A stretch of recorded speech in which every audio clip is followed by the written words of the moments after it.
Hello students, welcome to Kidam Max YouTube channel. நம்ம polynomial 2.2 எக்ஸசைஸில் செகண்டில் third sum பார்க்குறோம். இங்கே வந்து 0 ரூட் 5 கொடுத்துருக்காங்க. ஆனால் ஃபஸ்ட்டு கொடுத்துருக்கிறது வந்து எஸ் வந்து 0, பி வந்து ரூட் 5 எடுத்துக்கிறோம்.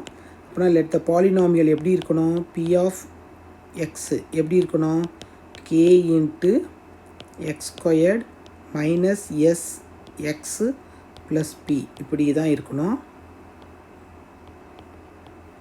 ஓகே, இப்போ வந்து நம்ம வந்து ஃபஸ்ட்டு வந்து என்ன செய்கிறோம், இதை அப்ளை பண்ணுறோம். அப்ளை பண்ணும்போது என்ன வரும், K into X squared, S வந்து 0வாக இருக்கிறதுனால அந்த டேர்ம் இருக்காது, பி மட்டும் என்னது ப்ளஸ் ரூட் 5 ஓகே. சம் வந்து 0வாக இருக்கிறதுனால கிடையாது. இப்போ வந்து கேயோட வேல்யூ வந்து என்ன கேட்குறாங்க, இங்கே என்ன பண்ணலாம் அப்படின்னா கேஸ் ஈக்குவல் டு 1 கொடுக்கும்போது பி ஆஃப் எக்ஸ் ஆட்டோமேட்டிக்காக என்ன வரும், எக்ஸ் ஸ்கொயர்ட் ப்ளஸ் ரூட் 5ன்னு வந்துடும். அவ்வளோதான் ஸ்டூடெண்ட்ஸ், ரொம்ப எளிமை. சென்டென்ஸில் எழுதுன்னு அவசியமே கிடையாது. நீங்கள் மேத்தமெட்டிக்கல் சிம்பிள்ஸு பி ஆஃப் எக்ஸ்னாலே பாலினாமியல் தான் அர்த்தம், நீ எழுதணும்னு அவசியமே கிடையாது. இப்படி எழுதுனாலே போதும். 2 மார்க் கொஸ்டின்ஸ்க்கு இதுவே போதும்.